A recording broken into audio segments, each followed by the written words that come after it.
Hi, good. And you? Good. Everybody is always impressed by your game, and since the age of 4, you have been working very hard to be one of the best players in the world. So now, how do you feel being at the number one place? Well, it is incredible feeling, very fulfilling because I dreamed all my life to become number one of the world, and I believe that every athlete who wants to be professional athlete dreams of being the best at what they do. So it's it was a lifetime goal, and I managed to achieve it. But I didn't do it alone. I had a big support of the family and of course the close friends. And even today, in my age 25, playing tennis for 20 years, I still love it as much as I did for the first day when I hit the first tennis ball. So as long as it's like that, I will enjoy and hopefully have more success. Okay. You had changed your attitude on the court these past years. So how did you manage to stay calm and to control yourself? Well, it's a process of learning. It's a process of understanding myself first of all as a person and as an athlete. What I need to do mentally. When I approach the big matches, the big tournaments, there is obviously a lot of pressure and expectations, but it's all part of the sport. It's a big challenge that I believe that everybody needs to embrace and you need to accept. And I matured. Every year I learn something new. I try to improve my game and I try to enjoy my life. And it's a right balance that brought me the success. And have you ever thought about doing a career in ski when you were younger instead of tennis? Because I know it is one of your favorite hobbies. Yes, of course. My father used to be a ski professional, and also my uncle, my aunt. So I come from a family of skiers, and I grew up on the mountains. So I love snow. I try every winter, even though I don't have much time. But after I come back from Australia, I usually have a few weeks and I try to go to ski at least for a few days. I know that people would say it's dangerous and many athletes are forbidden to ski, but I'm not. I try to be careful. Obviously, I'm not racing or something. I'm just trying to enjoy with my family, with my friends, and it's lovely. I was racing when I was younger. I had a few races. But when I was 10, 11, I really decided that I will go the professional way with tennis. Even though I was young, I knew that this is the sport for me. Okay. Tell us about your greatest adventure on the tour, which was the most exciting and crazy so far. Well, on the tennis court, it would probably be Australian Open final against Nole this year in January. We played almost 6 hours, and it was an incredible experience, out-of-body experience, because we were both so tired. And then the last few games, you really didn't know who is going to win the match, but we both gave it all. And it was almost 2 in the morning when we finished the match, and the crowd was cheering for every point, and it was magnificent. It was one of those moments when you will remember forever. What is the one thing that always inspires you to come up and do well whenever you feel low?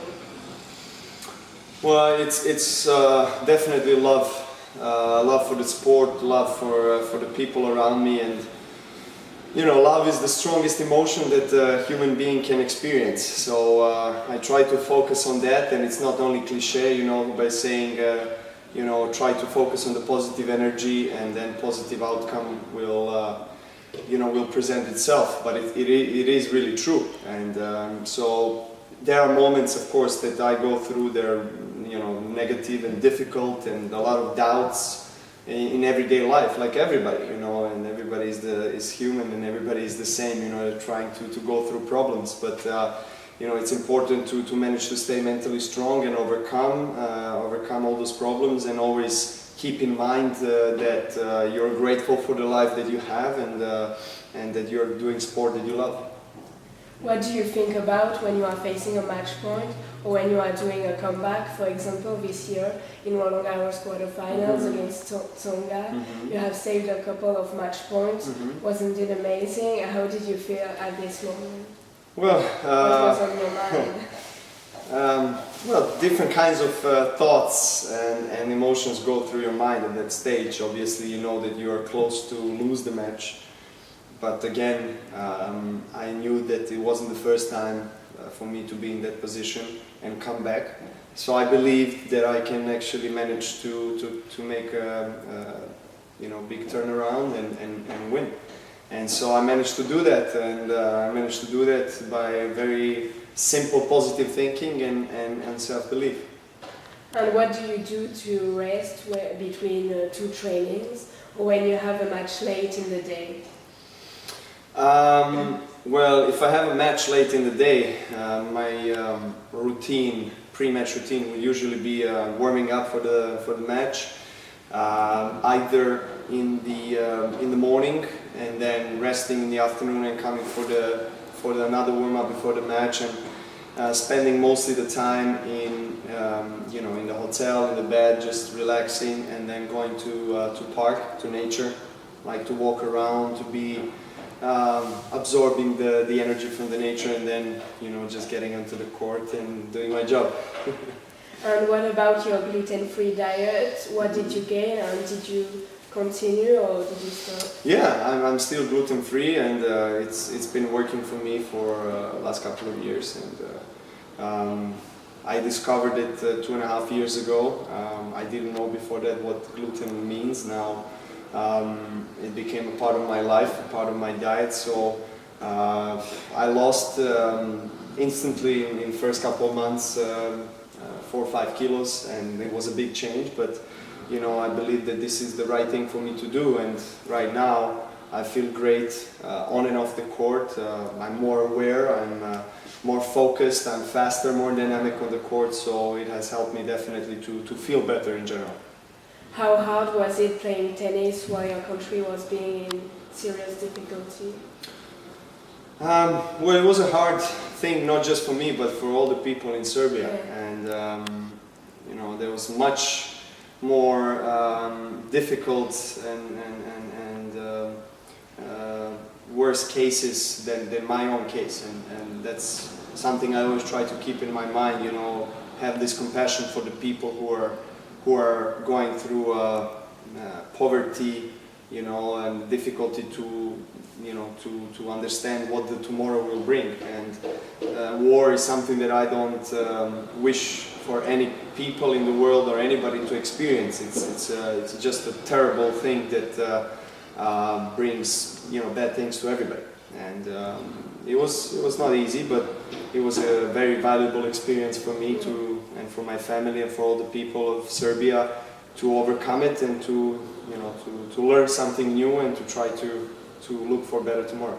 Who was your idol when you were young, and did you admire him? I had Pete Sampras in tennis, Michael Jordan in basketball, and Alberto Tomba in skiing. I love those three guys. I always looked up to them, and from sport. And then I had, of course, Nikola Tesla, who was the biggest, considering the biggest Serbian ever. Great scientist that had incredible inventions, in the world of physics. So, say somebody that all the Serbia is looking up to, and I always try as well to even today to take the best out of everybody who I meet. I believe every person in this world has something special about them. Everybody is unique, so you always try to be communicative, open-minded, and learn something new. Do you have some advice to tell for the future tennis generations? I have only one advice for everybody who wants to do sport, is that the sport is the purest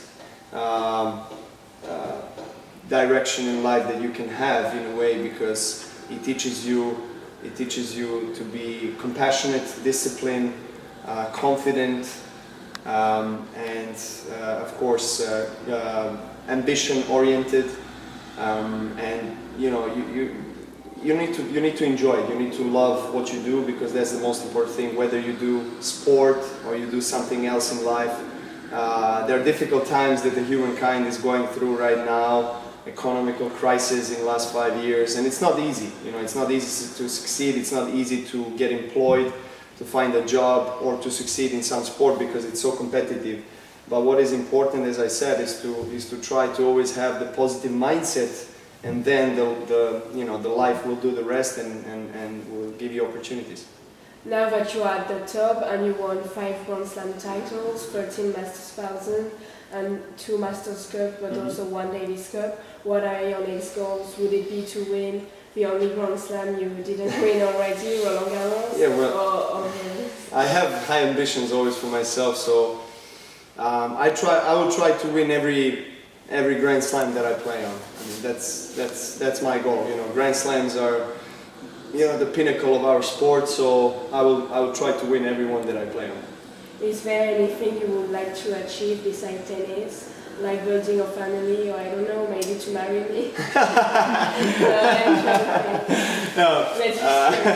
No, of course. I mean, tennis is just a part of my life. You know, I mean, I love tennis, but I have my own life also, and I have dreams to have family, healthy family, and to have, of course, healthy kids that you know that are going to grow up and be happy and be you know, happy with what we give them from the life. So this is something in the near future. Hopefully that is going to happen. For now, I will try to focus on what I do, and that's tennis.